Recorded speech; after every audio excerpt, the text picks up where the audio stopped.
Welcome back to my YouTube channel. Today's video, usapang credit card pa din tayo. Explain ko lang ng kaunti about sa SOA or Statement of Account.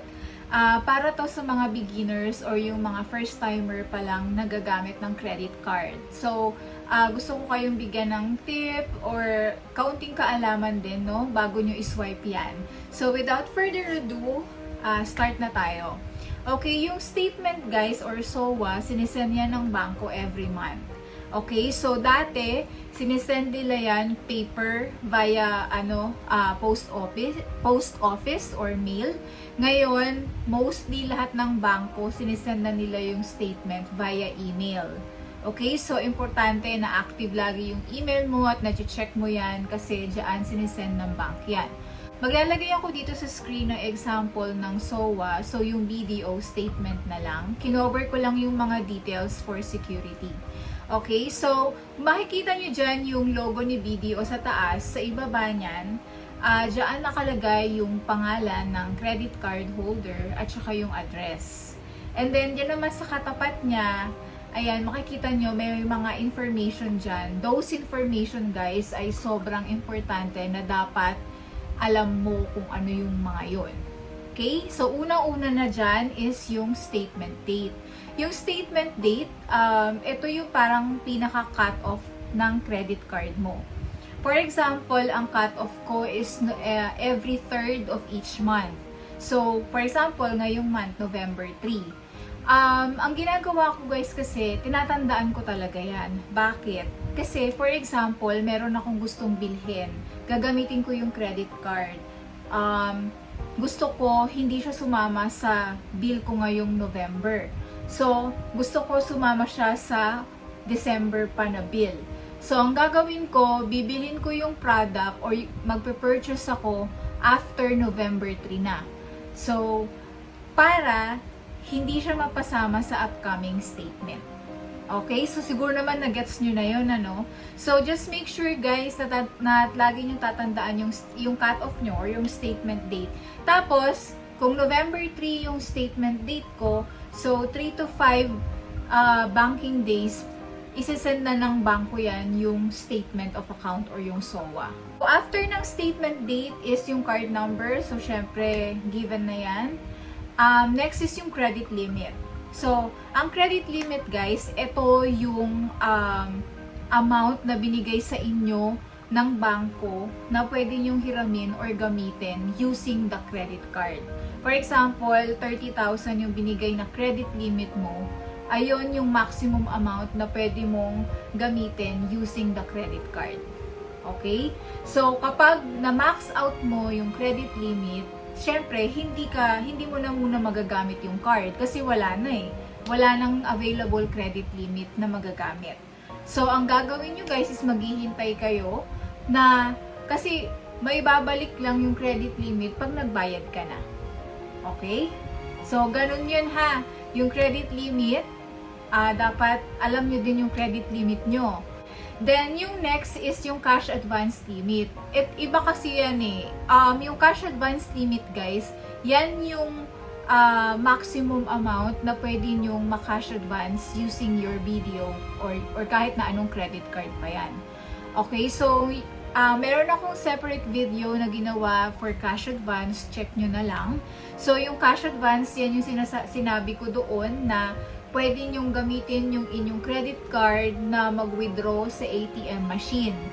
Dapat lang meron kayong cash advance PIN galing sa bangko. Okay?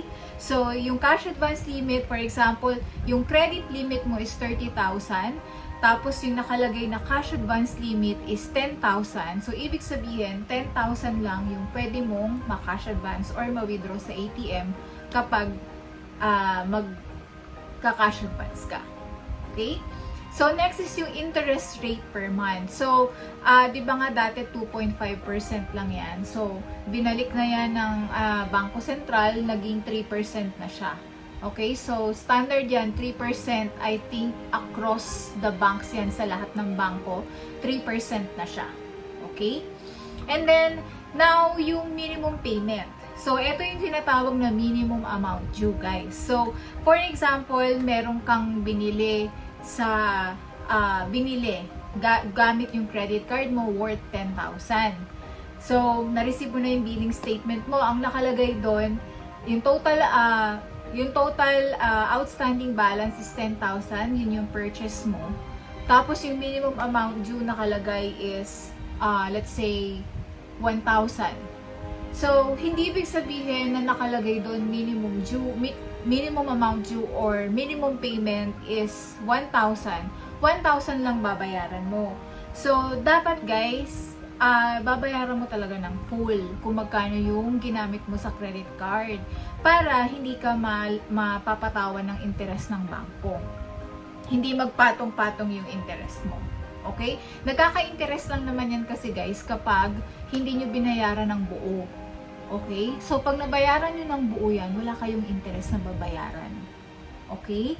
So, yan ang tatandaan ninyo. Pero yung minimum payment kasi, yan yung amount na pwede nyong bayaran kay bank kung hindi nyo kayang bayaran yung total amount due ninyo. Okay? So, yan yung minimum payment. Dapat, hindi ibababa yung payment nyo dyan sa minimum payment na yan. Otherwise, patong-patong na naman yung interest niyan. Okay? And hindi rin magiging maganda kasi magkakaroon kayo ng late payment fee. Okay? Then, next, yung outstanding balance, yung nasabi ko na kanina. So, kung magkano yung total ng nagastos nyo using the credit card, lalabas yan dyan. Yun yung mapupunta din sa outstanding balance. And then next yung payment due date. So, importante na dapat alam nyo yung payment due date. Okay? Kasi nakalagay naman lagi yan sa statement or sa SOA na sinisend ng bangko. Yung payment due date, dapat magbayad kayo on or before the due date. Kapag sa BDO online app ako nagbabayad sa BDO credit card ko, for example, 2 to 3 banking days nagre-reflect, pero hindi naman ako nagkakaroon ng mga late charges kapag ganun. Kasi usually yung bangko, ino-honor nila kung kailan ka mismo nagbayad, hindi kung kailan nag-clear yung payment mo. Pero I'm not sure sa ibang bank, pero kay BDO or Security Bank ganun. So hindi pa naman ako na charge ng late payment fee regarding that. So, yan yung mga information na laging magkakasama yan sa statement of account. So, make sure lang guys na tandaan nyo yung sinabi ko, tatandaan nyo yung cut-off date nyo, no? Kasi maganda rin yun para at least natatansya mo kung kakayanin mo bang magbayad kasama yung purchase mo ngayon sa upcoming statement mo, or better na sa next billing statement na lang para medyo magaan. Ganon. So, kailangan tatandaan mo yan. And, dito sa may bandang baba ng statement, makikita nyo yung account summary. So, dyan mo lang naman makikita yung previous payment mo, yung last payment, tapos kung may late fee or late charge, nandiyan mo makikita yan. Kung may finance charges, dyan mo rin makikita. Tapos, sa baba, ayan, nandun na rin yung mga purchases mo. Meron din akong sasagutin na nagtanong sa one of my videos, no? Regarding sa buy now, pay later. Kung talaga bang nababawas agad ng full yung amount na binili through buy now, pay later sa credit limit. So, yes guys, nababawas yan agad. For example, meron kang 100,000 na credit limit.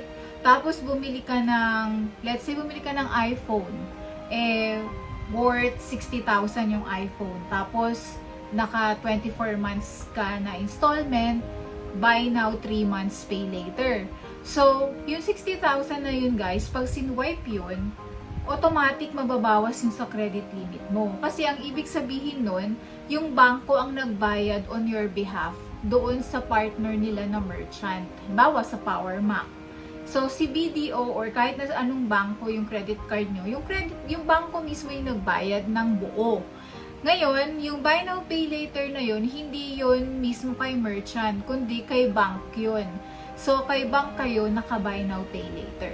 Okay? So, kaya, yung ibabayad nyo ng mga installment, diretso yun sa bangko, hindi na kay Powermac. Okay? Kasi si Powermac, binayaran na yun ng buo ng bangko using the credit, using ng credit limit mo. Okay? So, huwag kayong magtaka na nabawas agad, 3 months later pa kayo magsisimula ng pagbayad. Ganun talaga yun, guys. Pag kahit na naka-installment kayo, matik yun, babawasan agad, mababawas ng buo yun sa credit limit nyo. And kapag na-max nyo nga yung credit limit, of course, hindi nyo siya magagamit. So, aantayin nyo na pumasok muna yung mga payments nyo para magkaroon ulit kayo ng available credit limit. Okay? So, ganun yun, guys, ha? And, para naman doon sa nagtatanong kapag nag-apply ba sila ng cash now with BDO or ready cash, kung na-credit agad yung pera. Guys, hindi agad nakikredit yun, ha? Subject for approval pa yan ng bangko. Pagka-submit nyo ng application, dapat mag-aantay tayo. Hindi tayo nagmamadali. Within 7 banking days, maghintay tayo. Lagi ko sinasabi, i-check nyo lang from time to time yung savings account na ibinigay nyo sa kanila kung saan papasok yung pera nyo. Kasi, nire-review pa ng bangko yan eh. So, give them time.